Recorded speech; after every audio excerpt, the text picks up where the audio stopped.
Ada sebagian orang yang menganggap kubah itu hukumnya wajib. Kalau nggak ada kubah berarti nggak masjid.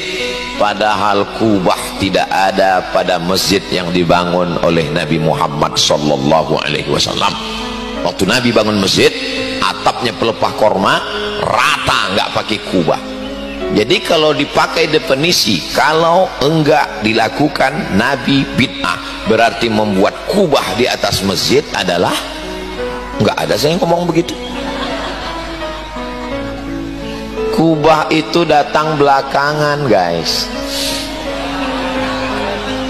Ketika Islam sampai ke Bizantium, nama kaisarnya Kaisar Bizanti, lalu dia membuat kerajaan namanya Bizantium, itulah yang dikenal dengan Romawi. Ada satu ayat surat dalam Quran khusus untuk bangsa Rom yang besar, namanya surat Rum. Ghulibatir Rum, bangsa Romawi dikalahkan oleh Persia, karena waktu itu ada blok barat dan blok timur. Blok baratnya Rum. Rum itu di mana sekarang? Italia, Eropa.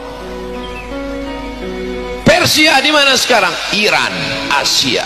Dulu zaman Nabi kerajaan yang besar. Ketika Islam sampai di Rom, ada satu ciri khas bangunan Romawi. Apa dia? Tiang tengahnya melengkung. Nanti adik-adik sampai ke Istanbul, di situ ada bangunan Romawi yang besar, didirikan oleh Kaisar Konstantinopel. Dia membangun kota, namanya bangunan kota Konstantinopel, nama kaisarnya Konstantin. Bangunannya tiang melengkung, dirubah oleh Muhammad Al-Fatih menjadi Masjid Hagia Sophia. Panjang umur, sehat badan, kita berangkat umroh dan akan lanjutkan ke Turki menemui adik-adik kita insyaallah. Amin. Umroh akbar ke Turki bersama Ustadz Abdul Somad. Siap berangkat? Ongkos tanggung masing-masing. Kita jenguk adik-adik kita, anak-anak kita. Masya Allah betapa indahnya. Doakan anak Ustadz Somad juga bisa mengikut jejak kakak-kakaknya ke Turki insya Allah. Belajar di Turki ini, oh andailah saya bisa muda lagi, saya ingin belajar di Turki. Kenapa? Bisa hafal Quran, negerinya cantik dan indah, musim salju bisa foto-foto update status, dan yang paling keren bisa memperbaiki keturunan.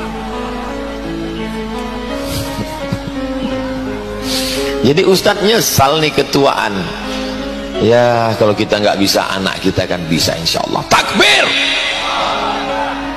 Sekalian akan berjihad di Turki nanti insya Allah. Maka bangunan dengan tiang melengkung itulah disebut dengan kubah. Batunya disusun. Nanti kalian akan melihat adik-adik, batu yang disusun menjadi tiang melengkung. Karena kalau tiangnya melengkung, nggak ada tiang di tengah. Kalau nggak ada tiang di tengah, sholat nggak putus. Islam ini mengambil arsitektur yang cantik dan indah, walaupun datang bukan dari orang Muslim, bukan dari orang Islam. Jadi kalau ada komen-komen di Instagram, Somad, jangan pakai sepeda motor. Motor itu bukan orang Islam yang buat. Saya nggak mau balas. Kalau saya mau balas, bodoh. Dalam Islam itu pakai arsitektur apapun boleh, pakai alat apapun boleh, karena tidak terkait dengan akidah. Dalam masalah akidah itu yang nggak boleh. Wala ana abidum ma'abadtum wala antum abiduna ma'abud lakum dinukum. Kubah itu bukan dari Nabi Muhammad SAW. Lalu kenapa masjid pakai kubah? Karena kalau pakai tiang melengkung, nggak ada tiang di tengah. Kalau nggak ada tiang di tengah, shopnya nggak putus. Bagus, semua yang bagus-bagus boleh diambil. Mana ada Nabi membangun masjid pakai atap seperti Masjid Jami'an Nikmah. Ini pun kubahnya bid'ah juga ini. Bukan cuma yang melengkung bid'ah, tapi karena bagus. Rata-rata yang begini diambil dari arsitektur Masjid Demak yang didirikan oleh Wali siji loro telu papat lima enam pitu wolu songo. Pripun kabare apik? Sedulur sederek sedaya, muga-muga sing melu acara iki padha kabeh mlebu